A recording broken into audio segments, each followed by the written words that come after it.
Welcome everybody to the town meeting. I am still letting people in as we speak. I'll be doing that all night. I want to familiarize everybody with Zoom real quick. If you haven't been before, please keep your mics muted except when you are talking. The moderator will recognize people in the order they raise their hand. In order to raise your hand on Zoom, you click on the participants icon at the bottom of the screen, and that pops up a window of everybody that's in the meeting. And at the bottom of that little window, you'll see a raise hand. It automatically will put you in a queue. First hands raised first, and that's the order we'll go through things in. We are also live on YouTube and on Okemo Valley TV tonight. Those who are watching on TV, of course, can't communicate with us, but those watching on YouTube, there is a chat window. You can put questions there. We will be checking in on those from time to time. Anyone who is joining us on a mobile phone or a phone, the way to raise your hand is to mute and unmute yourself, use *6, and to raise your hand, use *9. A quick way to mute and unmute yourself on a computer is to hold down your space bar, and it'll unmute you while you're holding the space bar down. When you let go, it'll mute you again. I think that's it. I will turn it over to the town manager, Scott Murphy. Thank you, Eric. So I ask everybody has patience tonight because this is the first run for all of us. And so we'll start like we start all select board meetings with the Pledge of Allegiance. So please stand and repeat after me. I pledge allegiance to the flag of the United States of America, okay, and to the republic for which it stands, one nation, under God, indivisible, with liberty and justice for all. All right. Okay, so I'm going to read the electronic guidelines.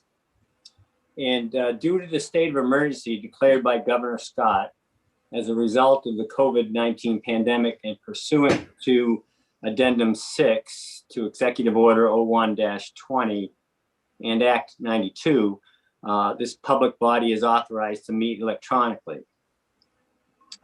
In accordance with the temporary amendments to the open meeting law, we confirm that we are providing public access to the meeting through electronic means, which is Zoom in this case, with additional access offered through the telephone. And all members of the board have the ability to communicate during this meeting through this platform. And the public has access to listen and, if desired, participate in this meeting. Public notice of instructions for accessing the meeting were listed in the warning and are listed also on the town's agenda. I'm going to start by introducing the select board members by taking a roll call of them. And I'll start with Heather Tucker. Here. Thank you. Justin Hijack. Present. Scott Bates. Here. Vice Chair Brett Sanderson.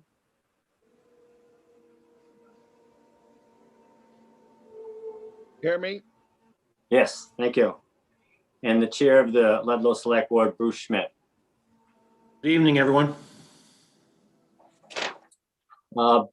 Eric kind of went over all the housekeeping features. So again, if you want to talk or comment or have question on a particular item that's under discussion, hit the raise hand button. That'll automatically get you into the queue, and Eric will get you in when you get to the top of the queue. And I'm going to turn it over now to the moderator. Moderator is Marty Nitka, who has done this once or twice before. Marty?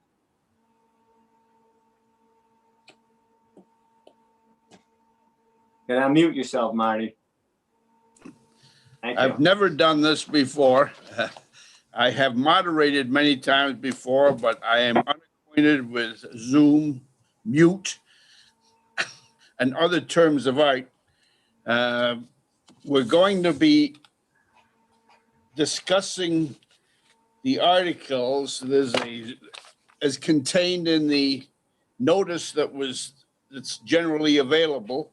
That mirrors the warning, which you should have gotten. Pages 10, 11, and 12 of this. I was, by the way, in anticipation of this meeting, I was reading the warning, the minutes from the last meeting, and a lot of waters passed under the dam in the last year. And the last meeting was a live meeting. COVID was barely on the horizon. I read something in the papers about people in Washington and China, but it hadn't touched us at all. I recall that I'm looking through the minutes and I see Bob Kirkbride's name coming up frequently in the minutes. Bob made motions and seconded and asked questions. Bob was a dear friend of mine and a dear friend of almost everybody. Anybody who knew him, he was a dear friend too. And he was the first casualty of COVID that I know of in Ludlow. Pat Lau, I remember, passed away just about the same time. And it was a week or two after the town meeting. So within that 2-week period, the world changed and it hasn't changed back. And it's something to think about. I hope a year from now, we will have a regular town meeting with action on the floor and voting and motions to amend and the moderator being overruled. That's fun. In any event, we will get to the business at hand. I presume, Scott, that someone's going to tell me when someone wants to speak. Yes, Eric will coordinate that. Okay, so he's a traffic cop on getting the stuff, okay? The very first item is item 3. Review and discuss Article 1 is contained in the town report.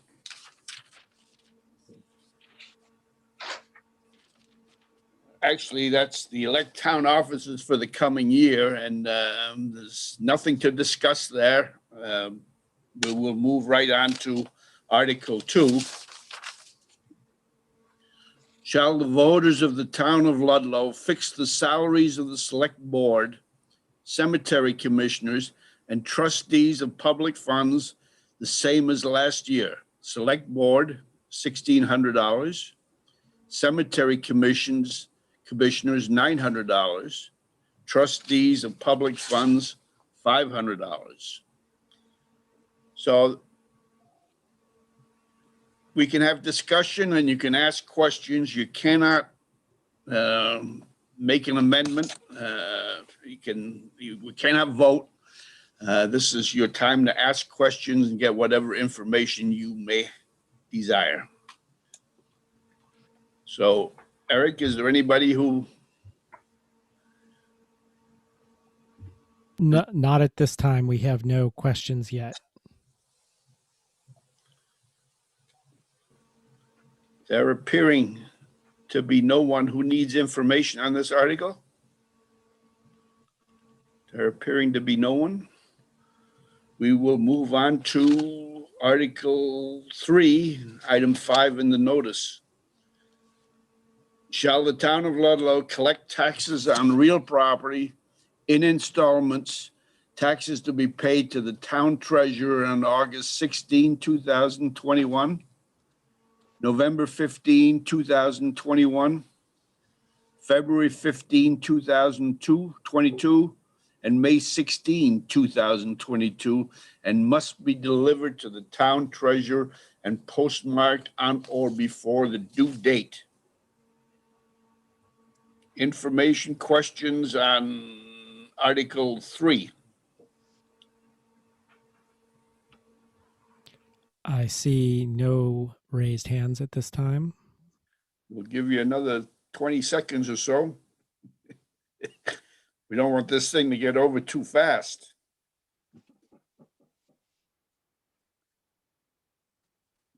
No one? Still no one. There appearing to be no one with any questions on Article 3. We will move to Article 4. Shall the voters of the town of Ludlow authorize the select board to borrow money to pay the necessary expenses of the town and any part of its indebtedness? So Sue had her hand up, but yeah, Sue has her hand up. Would you identify yourselves for the minutes? Sue? This is John Denner, actually, on Oh. Sue's computer. And the question I have is, there's no limit to the select board's ability to borrow the money? Scott Murphy? But I think I'll let Bruce answer that. There is no limit. I shouldn't say that. The limit is to handle the finances of the town as needed. So it's put in there and it has been used in the event that there's taxes that don't come in, or we've had situations where the money doesn't come from the state on the education fund. I think I answered that. Maybe Ula, if you have anything you can add to that, but I believe that's how we handle it. Yeah, no, you're correct with that, Bruce. Thank you. You're welcome, John. Okay, and we have another question from Dean and Linda, and I'm sorry, it cuts off the name there.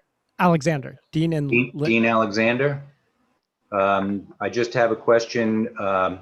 This, I assume, is regarding to next year's budget. And I just wonder if how that is applies to the money that the town voted to use, particularly out of the cemetery fund for this year's budget. Is that a borrowing, or was that just taking the money?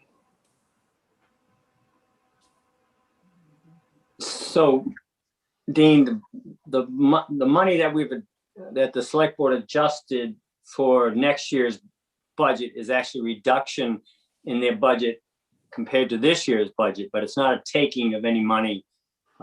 There's no adjustment in this year.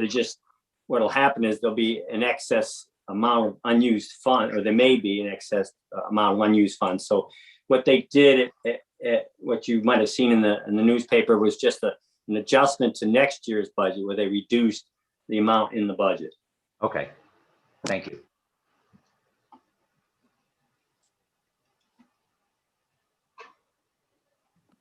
Any further discussion, questions regarding Article 4? I see no other hands raised at this time. Last chance. There appearing to be no one else. Article 5. Shall the voters of the town of Ludlow vote a specific amount in lieu of a rate on a dollar on the grand list as set forth in the select board's budget and the Windsor County budget? Then the select board shall set the tax rate necessary to raise this amount after the grand list has been completed and lodged in the office of the town clerk. The amount to be raised by taxes will be $4,076,367.00. Questions or discussions on Article 5?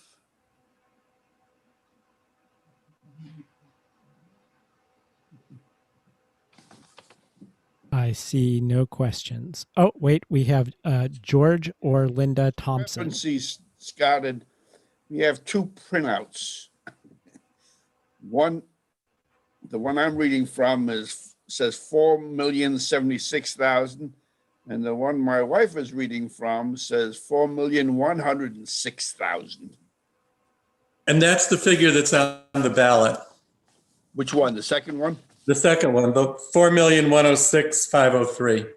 That figure is in the book on Article 5, and it is also Article 5 on the ballot to vote. So the correct amount is, let me use, I'm gonna use my wife's note from here on out. Is there any other changes any place, Scott, that we should be alerted to? I don't know what you're looking at for your own notes, Marty, but the correct amount is that 4,106,503. Okay, it's one I printed that you sent me. I'm gonna pass the buck right back to you. Yeah, all right.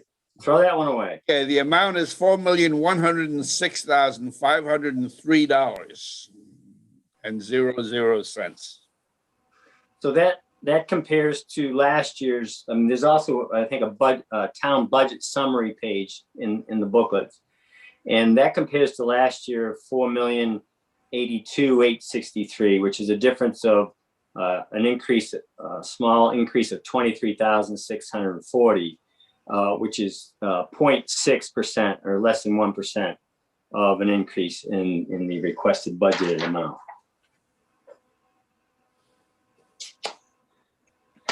Discussion on the budget article.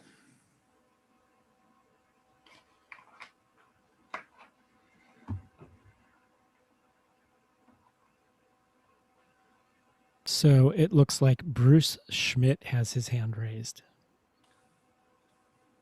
Thank you. I just wanted to, comment on behalf of the select board and the town, manager and the departments.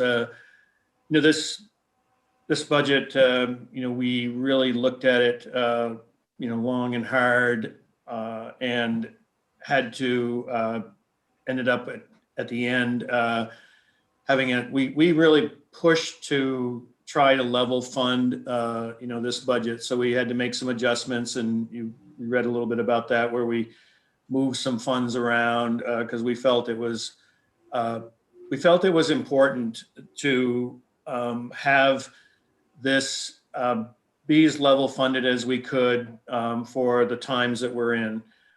We wanted to make sure that we strapped ourselves kind of tight. People are going through a lot and didn't really want to add on to that as much as we could. They really commend the town manager and the department heads for their hard work on this. We will have a discussion, and there is information on the ambulance, which we're asking taxpayers to help us as our ambulance has changed and what we are providing and working to provide, and that the ambulance department is really doing a great job of providing the service that's necessary. So looking just at this budget, separate from the ambulance, which we will discuss after, I think that everyone did a really good job of getting us to this point. And it wasn't easy, and we had to make some tough decisions. But I really feel that, our goal was to be as level funded and as close as we could. And I think we, got there. Thank you. Further questions, discussion on the budget, Article 5? I see no hands raised at this time. This is the big one.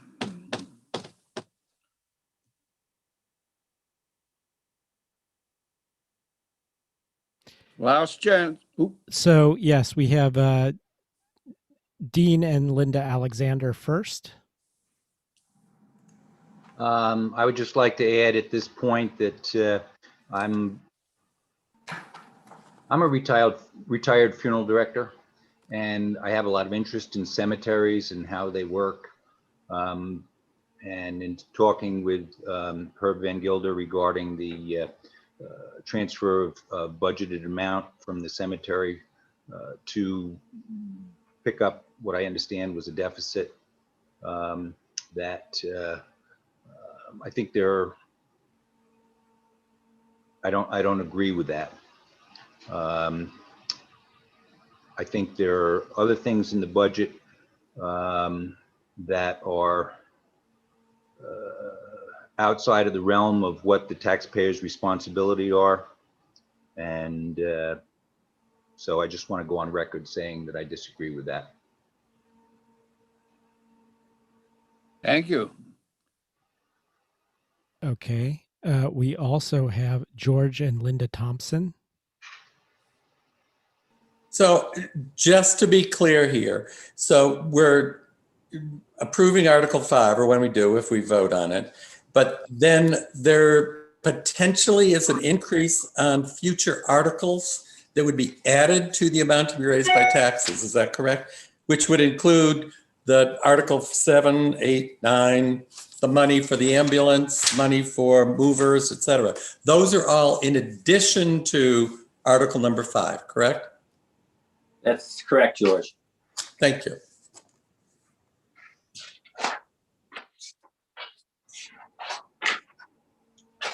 And Bruce Schmidt again. I just wanted to comment, with on Dean's, and I appreciate his feedback. Myself and Brett Sanderson both sit on the Cemetery Commission, and Brett may want to chime in here, but I feel very confident and that we will not be taking anything away from the cemetery, and I would totally agree that would not be a place that I would look to balance the budget. We're talking about the cemetery budget actually not even using, and the reason we looked at it is the cemetery budget has not even been used to its full extent for the past couple of years. So it's an area where we felt that we could help the entire town by doing this, and knowing that if we needed to, and we were to the point where we had more projects and we could get things keep things moving up there, but we will not be short-sighting the cemetery. And I can assure you, myself personally, I would not want that to happen. I have relatives buried there, and I would not want that to happen either. So I feel very confident in that, and know that the Cemetery Commission will continue to work to make that cemetery the best around.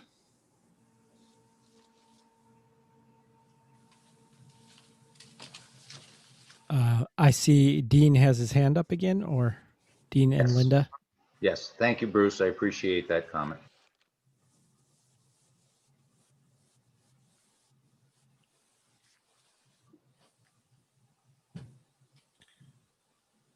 Further discussion on Article 5?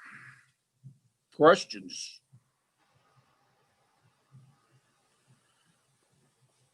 I see no hands raised at this time. We're going to move on to Article 6. Shall the voters of the town of Ludlow authorize the select board to maintain a capital fund to support the following vehicle and equipment purchases, building maintenance and repairs, and to fund programs? Highway Equipment Fund, $30,000. Fire Equipment Fund, $30,000. Police Equipment Fund, $5,000.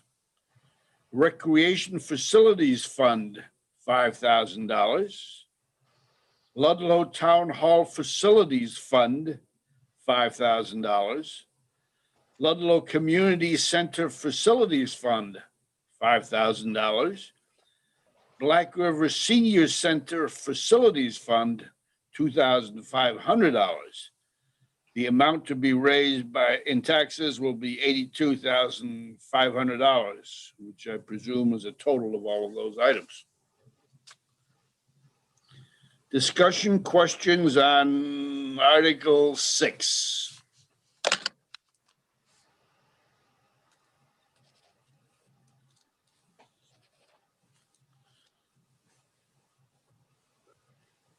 I see no hands raised. A lot of meat there. Nothing, huh? Marty, can I comment for a second? Absolutely. I know George Thompson had brought up something about about the town budget and then how the articles are added onto it, and then any voted exemptions. You can see that on the town budget summary page, which is page 16 in your booklet for George and anybody else that's interested. So that shows you on page 16 how we come up Page with. was that? Pardon me? What page? 16? 16 in the town report. Yes, Thank you. that might be helpful.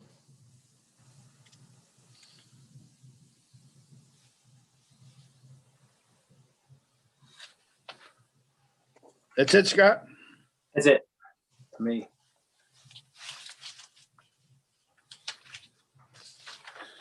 Further discussion on Article 6.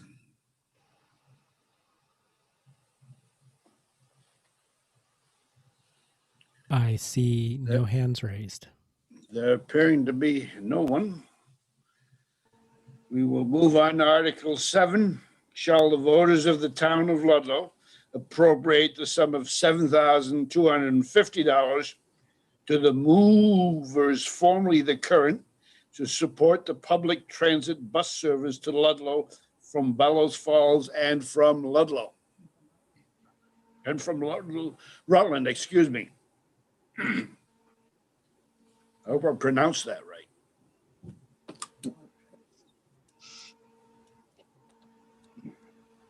Discussion on Article 7.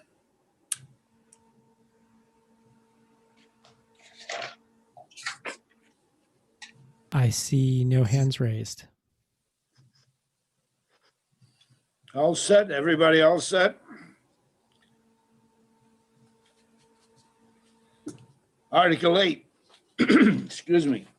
Shall the voters of the town of Ludlow authorize the select board to establish and maintain a facilities fund for Black River High School building for repairs and restoration?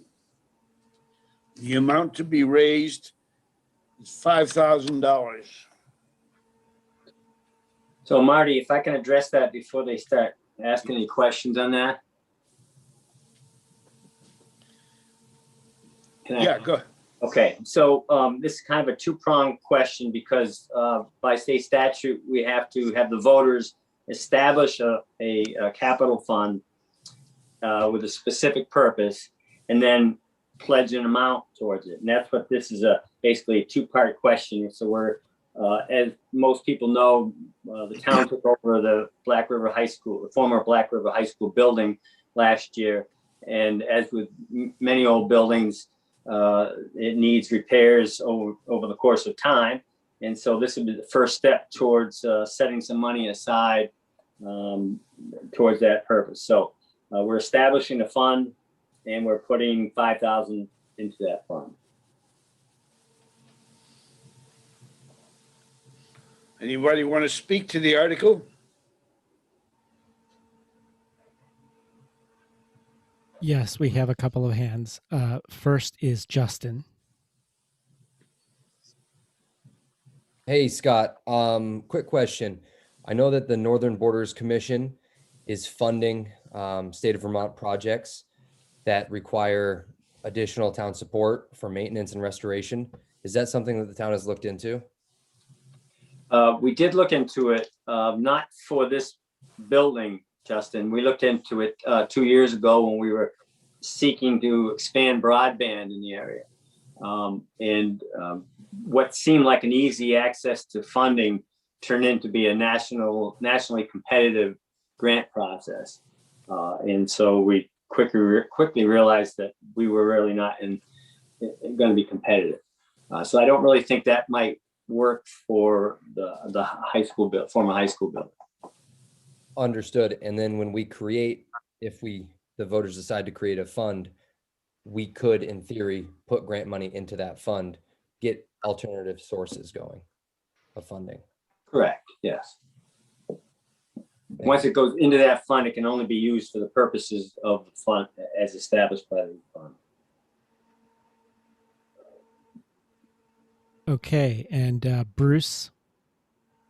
I just wanted to comment in general terms. We've been very fortunate that that building has not been left idle. We have the Black River Independent School, or Expeditionary School in there using some of the space. And we also have a after-school program or program that is run for kids for after school, as well as, I believe, on Wednesdays when there's a remote day, for the students in the area. So it's great that you want to have the building being heated, you want the building being used, and we are looking to work with these organizations to be able to have a partnership with rent and like that down the road. But it's good that we don't have it just sitting idle at this point.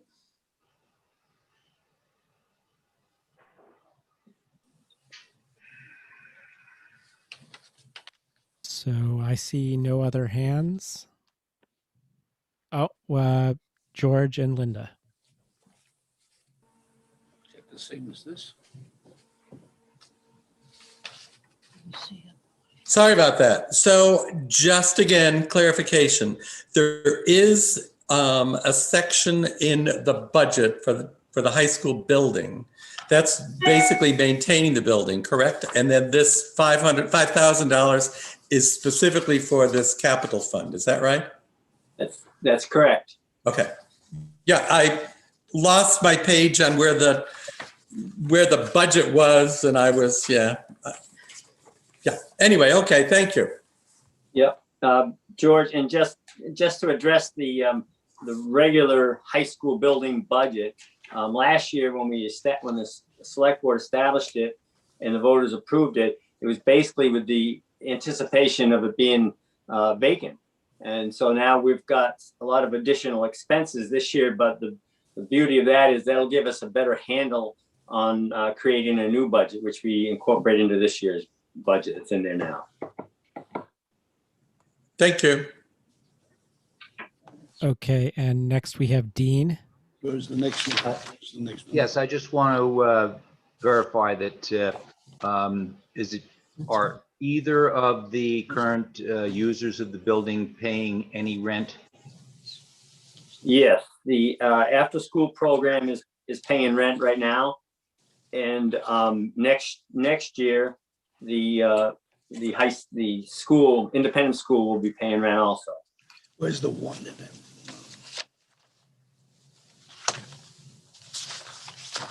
And are those figures available anywhere? Probably, Dean, the top of my head, the current payment by the after-school program is it fluctuates each month. It's generally around like $500 a month. It's not extremely substantial, but it certainly shows some skin in the game, and they're paying tenant, and it's nice to have.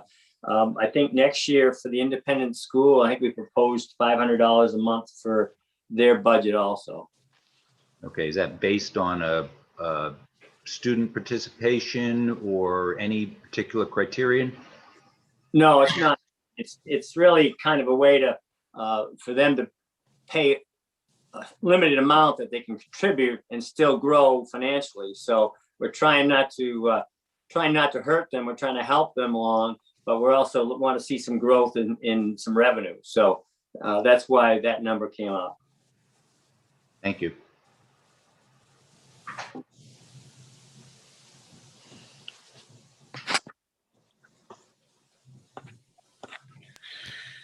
Anyone wishing to speak to Article 8? I see no hands. No one? We'll move on to Article 9. Shall the voters of the town of Ludlow appropriate the sum of $312,085 to the Ludlow Community Ambulance Service to help support their overall operations? So before we get into those questions, I'd like to just give you a brief summary of where we're at and why we're asking for that kind of money. The ambulance service has been operating at a deficit for many years. It's an enterprise funded and probably should be a department of the town, and possibly next year we'll ask the voters to consider that. But over the years, they've been operating at a deficit and using volunteers for staffing. The volunteers have dried up, and we've evolved into a paying service. And the capital account has been depleted. So basically, we've gone from 66,000 last year to 312,000 this year, which is a number that shows the actual cost to provide service. So this is an actual number to provide full service medical coverage for the citizens of Ludlow and visitors and Cavendish and part of Plymouth. So that's the basis for the increase. Personnel costs drive that considerably. Between the staff and the benefits, it's over $500,000, which is 35% increase from last year. And the total staff costs are actually 73% of the total budget for the Ludlow Ambulance Service. But we've got a really good staff going now. Stephanie Grover has done a great job pulling this together, and we're moving in the right direction. We've got an ambulance billing service that's helping us not fall behind on billing. So the revenues keep coming in on a steady basis. And another thing that we didn't really count on this year was the COVID. COVID has seriously affected revenue, believe it or not. People just don't want to go to a hospital if they don't have to. And so a lot of people are choosing not to call the ambulance. So we're working on ways to generate more revenue, working with possible partners, possible regionalization, possible increase for the neighboring towns that we work with. But that's an actual number. This is the first time that I can see, looking back through the information that I have, that we have an actual budget number that's realistic. So what I'm saying is, in previous years, we've put together a budget, but it was either a negative budget or it was based on hopeful, wishful information. So we've got an actual budget to look at, and that's where the number 312,000 comes from. So I'll stop yakking then here. We also have Stephanie Grover available to answer questions too, if you want to talk about medical or technical questions. Questions and discussion on Article 9. We have Nathaniel. Hi, everyone. This is Nathaniel Valandry. My question related to this is the increased spending. Would that then release the issue of private membership ambulance payments? If we're going to increase subsidized costs from the town, should private members have to buy a membership? It just doesn't seem to add up.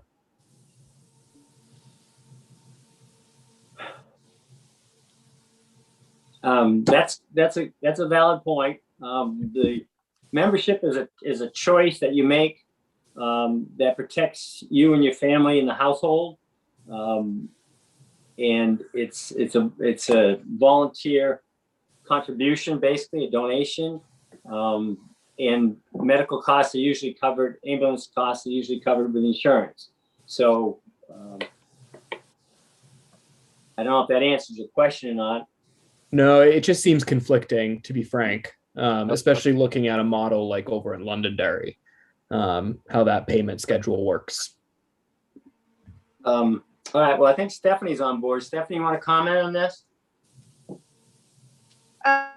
Sure. So Londonderry Ambulance is they don't charge the don't bill, and they rely solely on volunteers. So as Scott said, a lot of our budget is based on our payroll.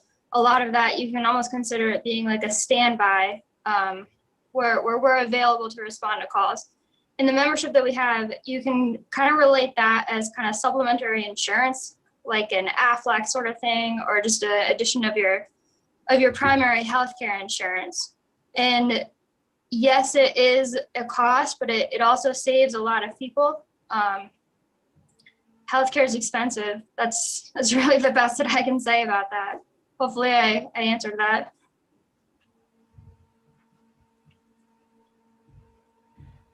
Okay. And then George and Linda. Yes, I have a question. If someone in Proctorsville needs an ambulance, does our ambulance provide service? And if so, does the town of Cavendish contribute to our town supporting the ambulance here? Yes, yes, and yes. So yes, we respond, and yes, Cavendish contributes. This year, they're built in to pay a little over 45,000.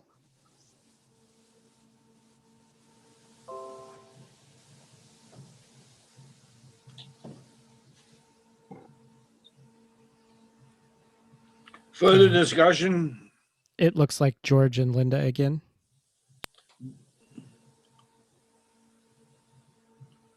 Unmute.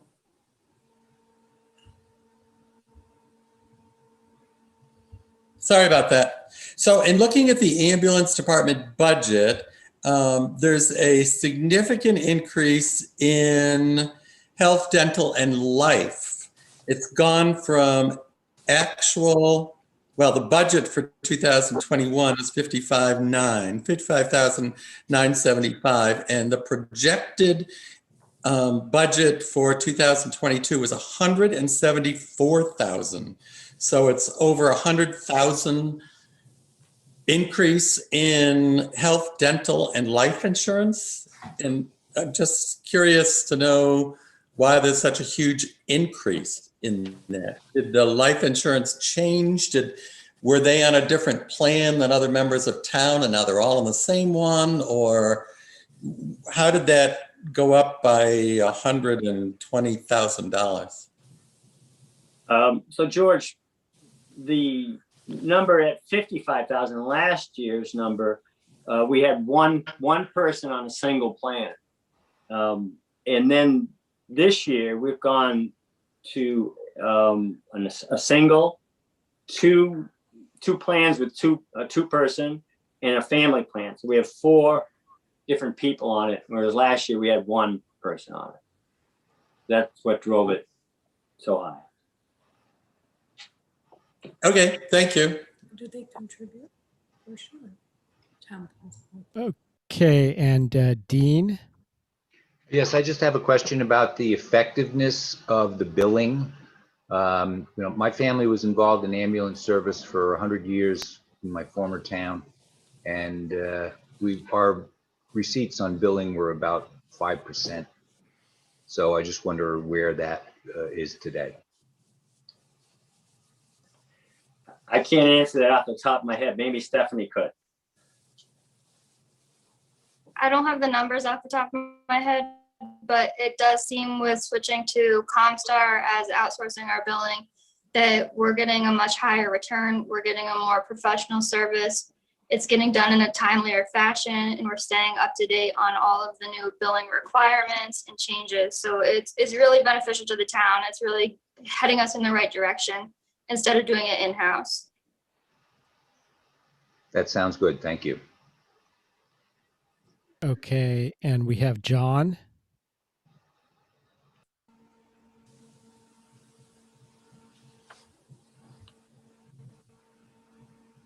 Oops, sorry.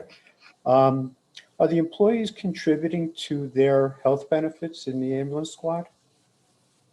Yes. Okay, thank you. He didn't identify himself. And I believe Bruce is next. I just wanted to, comment in general.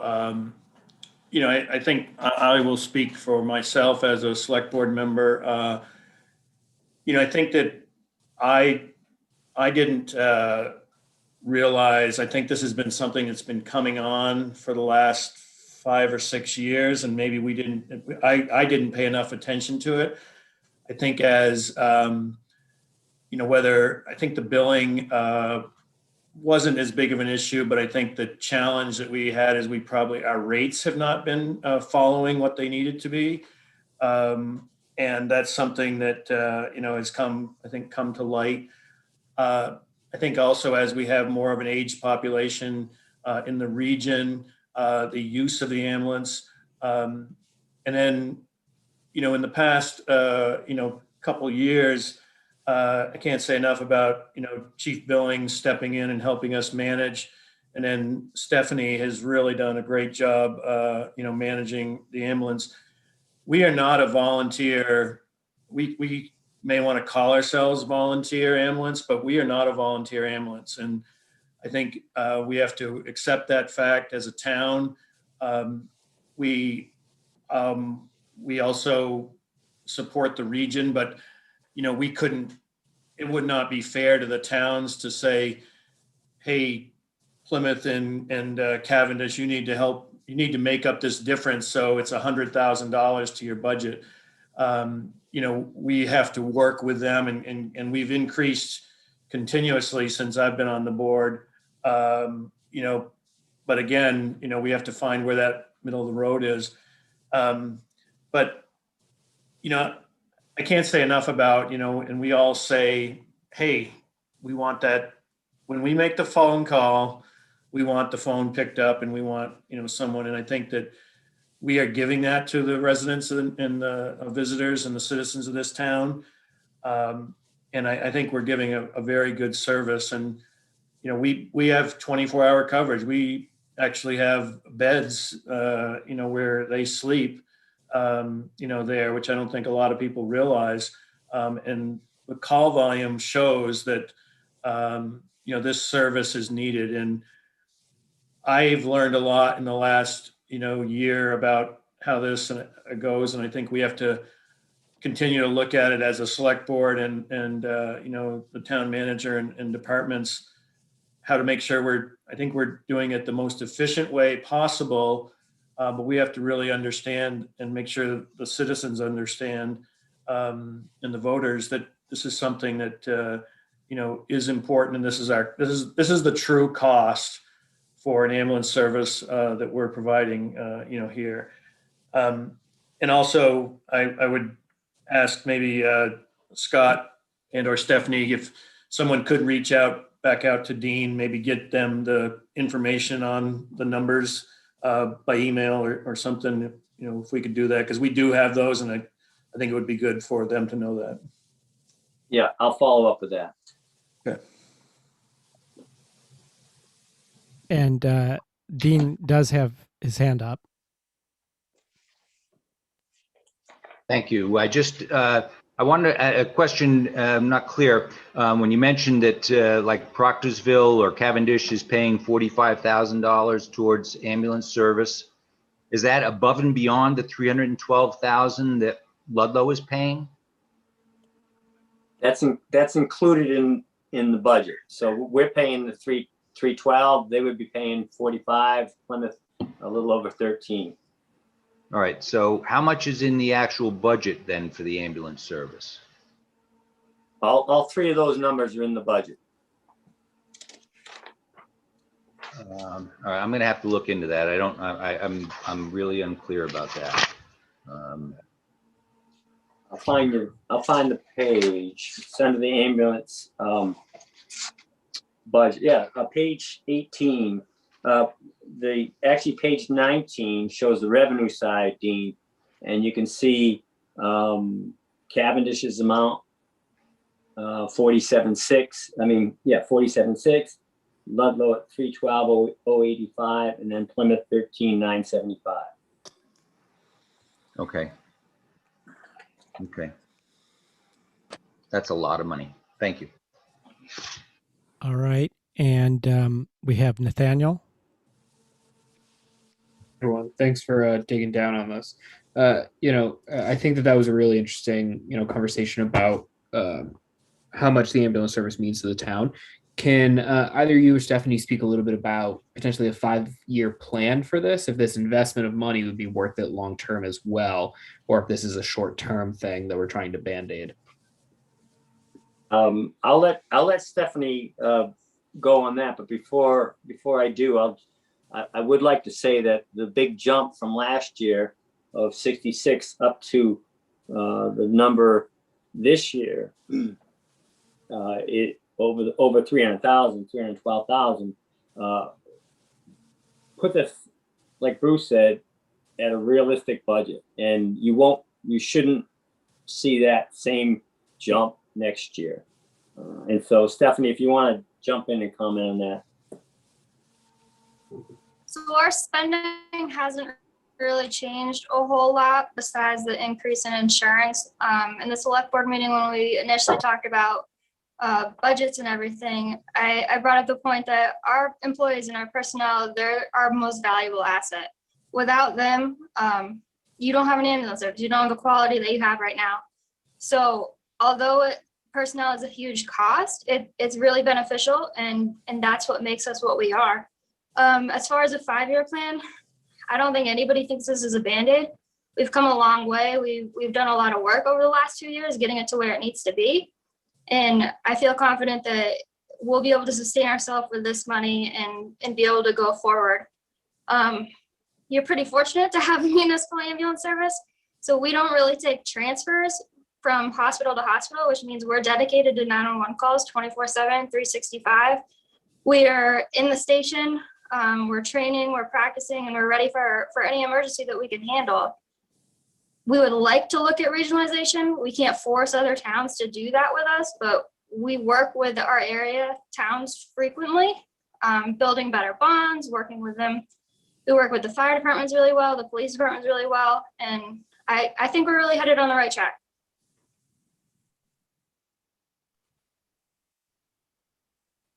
Okay, and George and Linda. Yes, I have a question. I see in the budget that each year the amount contributed by Cavendish and Plymouth has gone up slightly, but this year it appears that Ludlow's budget would go up considerably. So how is it determined what Plymouth and Cavendish are going to contribute? And does our town decide that and then they put it in their budget, or how does that go? And should those towns be notified about the huge increase for the town of Ludlow, and that we expect them to up it rather significantly, since we're doing it by 120,000 and they only do it, a couple of thousand each year? So, Linda, we've increased that both towns by 10% the last couple of years. This year's budget shows only like a 5% increase. What we're going to do is we're going to approach those towns, and Stephanie has a formula based on I believe on their population and their household numbers. And so we're going to be asking them based on realistic use and the amount of coverage we provide to provide a number based on that, rather than just a flat increase of 5 or 10%. But they are not covering a huge percentage of our expenses, as you noted. But again, they don't have as many calls by far as we do with people in Ludlow. So what I'm trying to say is we're going to be working with them and approaching them as far as increasing their participation. But the thing is, we don't want to drive them away also, because their calls bring in revenue. So it's a fine balancing act. And we hope Stephanie has a formula that we've been working with other towns have put into place, and we're going to start putting that into place going forward.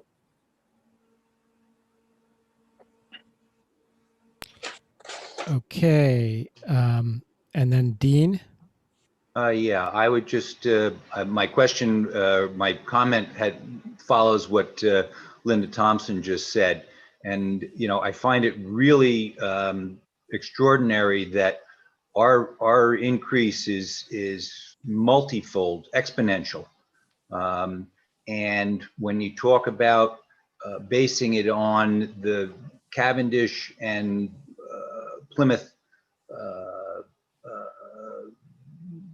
residential and things, I think it should be more based on their tax base, as we have a lot of out of town ownership in all of our communities. So I really find it unconscionable that our portion has increased. And I can't even figure out the numbers. It's so big. It's fivefold. And they get a 5% increase. And I firmly agree that we should provide the service to them, because they're not going to be able to get it from anywhere else necessarily. This is not a competitive thing. I just would want the town to look further. I would really have a hard time voting for this particular increase, seeing those numbers. I need more information. And if I could, I don't expect to get it tonight, but I will try to follow up on this to see where these numbers are coming from. Okay, Dean, I'm already going to get back to you with some information, so I can add more information to that regarding this. Their participation, their overall service calls are much smaller percentage than what we do for Ludlow residents and the visitors in Okemo Mountain. So that's one of the reasons why they're a small number. Your second comment about they can't go elsewhere. Well, in fact, they can. In fact, Plymouth, or half of Plymouth already is elsewhere. And Cavendish has looked at a private service a couple of times in years past. But I'll get you that information when I send you the other information that I promised you. Okay, and I would just add that a lot of our visitors are using the facilities, or their stays are in Cavendish and Plymouth. They're not just staying in Ludlow. That's true, but when they break their leg, they're on Okemo Mountain. Okay. Next up, we have Joanna. Thank you. Seems like this is a really big change, going to a paid service. And every few years, the question comes up, when I look at what we're charging these towns for the number of people who are served, the number of times we run there.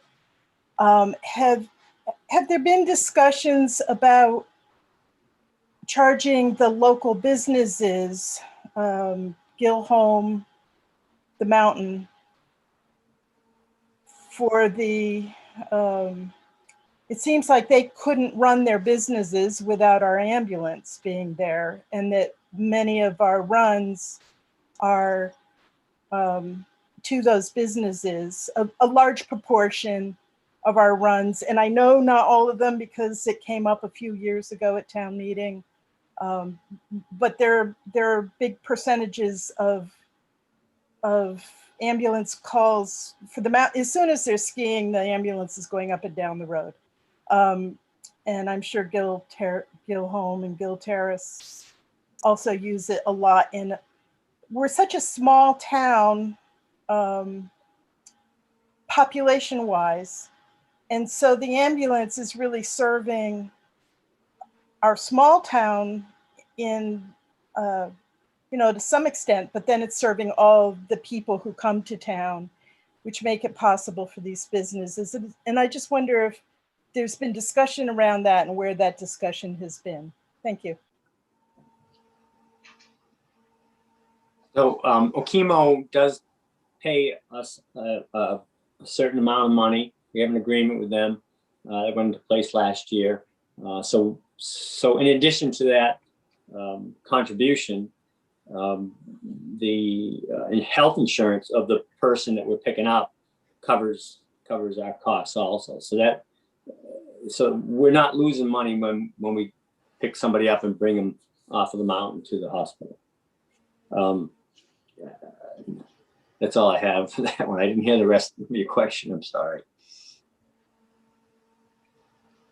I can just add that we didn't just go to a paid service. We've actually been a paid service for a number of years now. We've had full-time people for, I want to say, probably 5 years.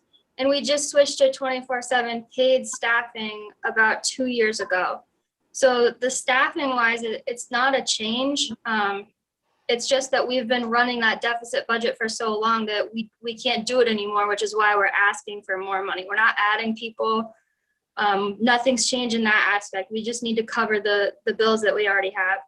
And as far as the call volume, you're right, when the mountain is up and running, we do go there a lot. That is a lot of our call volume, but just in recent weeks, we've had a couple of holiday weekends come around, and during the holiday weekends, we try to staff 2 trucks all weekend because we know we're going to be busier. And we've had holidays that normally we'd be up at the mountain. We don't go there at all. We're going all to houses in town and just visitors. The population goes up so much that we're not always at the mountain. We're not always at the Gill Home. The Gill Home has actually also done a really good job since COVID, and they cut their call volume down significantly, and we're just seeing more calls in town with residents and visitors.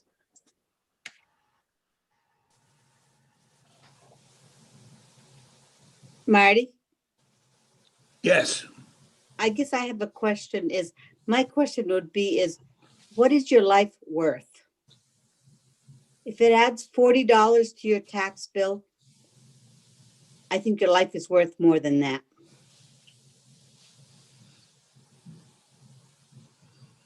Okay. So John had his hand up.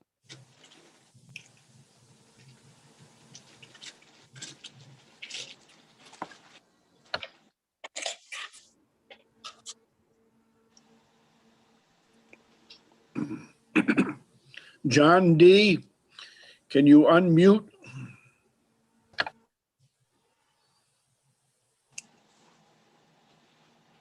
So my question was answered, but thank you. Could you identify yourself for the minutes, please? Once again, it's John Denner. Okay. Go ahead. And my question has been answered. Thank you. Thank you. Okay. And then we had Dean. Last question. I just wonder if residents and taxpayers of Ludlow, do they receive any reduced billing, or is billing just what the insurance companies or the people can pay? Stephanie? We have to bill the same amount to everybody, or else there would be some bias, and we can't legally change billing. To the best of my knowledge, that's coming from the billing company. When we first switched them, they said that we have to have a set billing standard. But residents of Ludlow also have a lot of other things that we offer. We frequently do hands-on CPR stuff with the community. We'll be out and about. You haven't seen us much in the last year, but that's because of COVID. We participate in all of the events that the town does, and we try to make our presence known, and we try to be proactive in our community as well. We teach hundreds of people CPR every single year. A lot of that is hands-on, a lot of that is free. We also are pretty, we're well involved in the elementary school. We've done exercise challenges with them before. We do the truck or treat. We do all of the parades. We do blood pressure checks and blood sugar checks up at the Gill Home. We've had people that they are bringing kids home from the hospital and they are worried about their health conditions. They come in and they'll do a quick CPR class with us so that they feel more comfortable coming in. So we offer a lot of other stuff to the community. Unfortunately, billing is not one of them. It is something that if the select board in the town wants to look into, we can certainly do that. But at the time, no, we do not. Appreciate those comments, and I just want to go on record saying I don't have a particular problem with the budget numbers. I just have a particular problem with where the money is coming from. And I think that the ambulance services need to separate community service things, as you just mentioned, Stephanie, and actual response costs. And the actual response costs should be reflected through billing. That makes it more equitable. Thank you.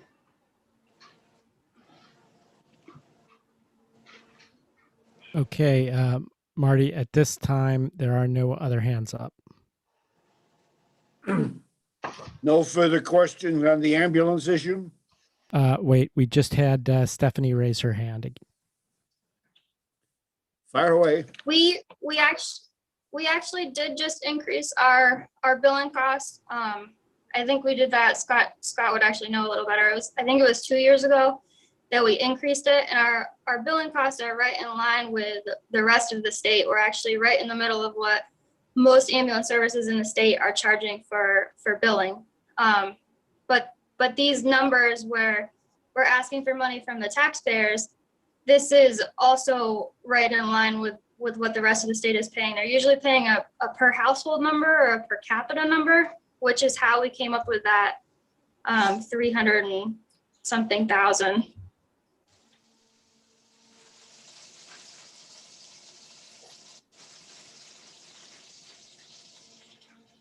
Okay, I see that Bruce has his hand up. I just want to, as we probably move on with this conversation, I just want to mention that, as the board chair, this is an important subject for me. And I'm not proud or happy that we have to bring this to the voters. The ambulances, finances, and how they are determined by statute does not allow us to move money around from another department to support and make it all kind of work. But we're committed to trying to have a plan. We've tried and had some conversations on some regionalization. There's not a lot of, desire to do that in the region right now, but we're not going to give up. We know how important a good professional ambulance like we have is, but we also need to, respect and appreciate the concerns that, the voters have, with the expense. So we're going to keep working on it. And as far as myself, I want us to make it a priority to make sure this doesn't happen again.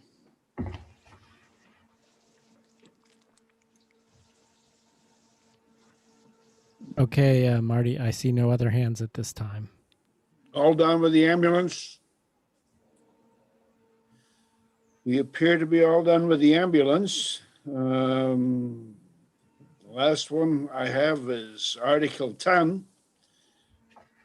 Shall the voters of the town of Ludlow pay for asbestos removal in the boiler room at the Black River Museum Academy building with a cost not to exceed $18,760.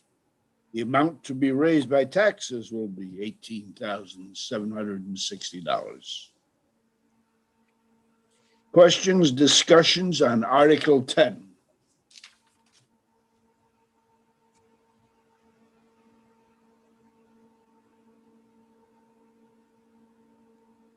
Yes, we have some. First is John. Thank you. This is the removal of the asbestos non-encapsulation, and has encapsulation been considered? Eric, is Georgia on the line by any chance? Just a second, let me see. Georgia, I do not see a Georgia in the list. Georgia, are you there under a different name? It doesn't look like it. Okay, well, I'll try to answer it. This was an unforeseen breakdown of the boiler, and they have to make some repairs, and it's going to require substantial asbestos removal. They, I believe, have encapsulated asbestos in other areas of the building, but not in this area. So encapsulation is not an option in this particular repair. Thank you. Okay. And Bruce wanted to add something. I was just going to comment that this came up relatively late in the budget process. And, we felt it would be best for the voters to understand, this special cost. We do already subsidize, with the Academy Museum. But it's something that, we wanted to place in front. We know there's just significant support, for it. But it's important that we're transparent, with these older buildings that we have.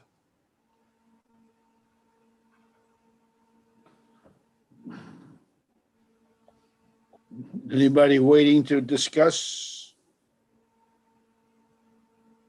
I see. Article 10? I see none.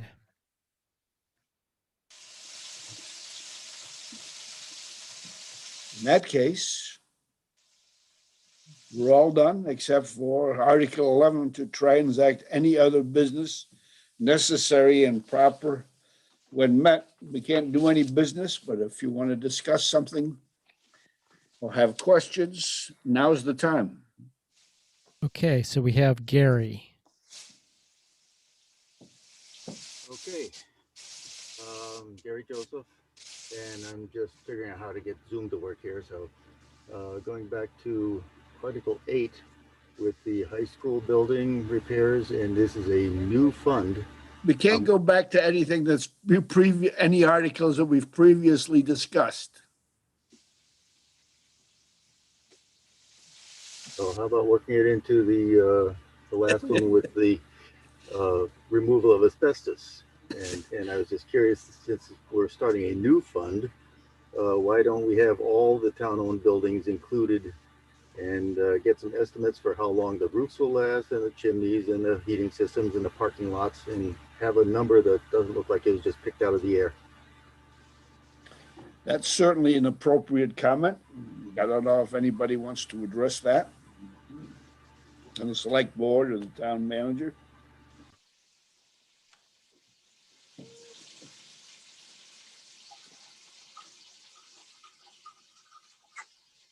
Okay, well, Bruce wants to say something. I will say, and any other select board or Scott can chime in too, but we do look at our departments, department heads look at their buildings. We're given, this happened to come up because there was some renovation that was done, or somehow something got disturbed in the basement area for this. I forget the exact thing. Maybe they were bringing a boiler in or something, but we do, and a lot of times with these funds, we let them build up. And it's the old adage about, as a select board member, I can always remember Howard Barton telling me, do we want to build up a fund and have people pay as we go, or do we want to go and ask the voters for a $200,000 bond to buy a new grader or something? So we've opted to do it where we kind of build up these, and we don't use them in a lot of situations until we really need to. But I think that department heads have a pretty good understanding of, there's needs to be a roof, or there needs to be, so we kind of look out, and then we have, there's spreadsheets that will say this building needs to have this done, or we're looking out to 2025, 2026 on, certain items, vehicles, things like that.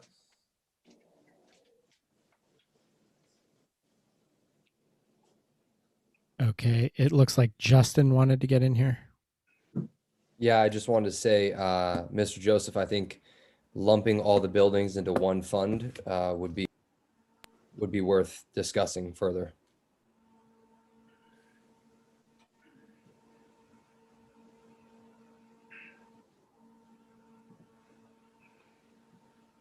Okay, Marty, I see no other hands. I just wonder if, Ula, you could tell everybody how we vote at town meeting. You can't come to the town hall, right? No, you can. Polls are open Tuesday from 10 till 7 if you want to Oh, yeah. vote. And I've also sent out, if anybody wants an absentee ballot, they just need to call me and let me know. Call you, or do they have to stop in? No, they can just call me. Okay, They can just call me. We'll send them one. thank you. Anything else?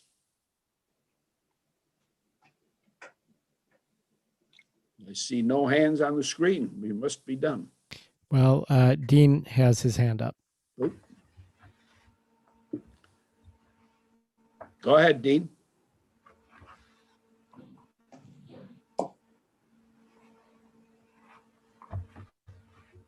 Dean?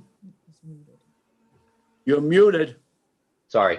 I just want to thank everyone who was involved in putting this meeting together. I think it was done very professionally, and I want to thank you very much. Thank you. I think a great amount of credit needs to go to Pam Cruikshank, who put together the town report in a short time frame and did a great job of work. Great amount of work on it and a great job. So thanks, Pam. Okay, Bruce. Yeah, I want to thank Marty for stepping in, moderating.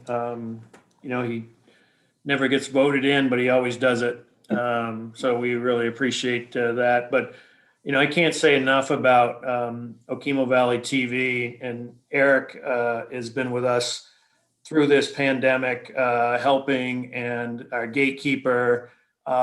He knows more about the budgets and how the town works than probably I do, listening to everything. But the time that Okemo Valley has given to the community, can't say enough good things about that.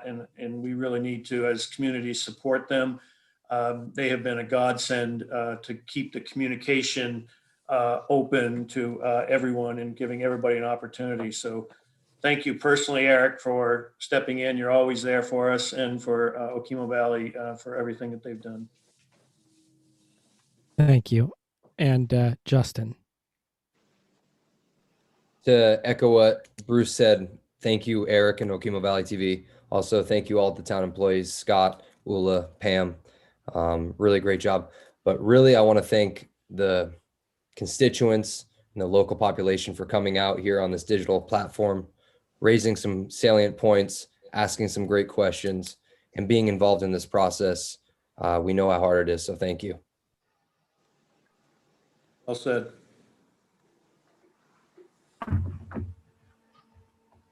Okay, there are no more hands up. I think we'll adjourn. I don't think we need a motion. No? Thank you, Mark. Good evening, everybody. Thank you, everyone. Thank you. Thank you, everyone. Okay. Okay, I am ending the meeting. Okay. Thank you. Good night. Thanks, Eric.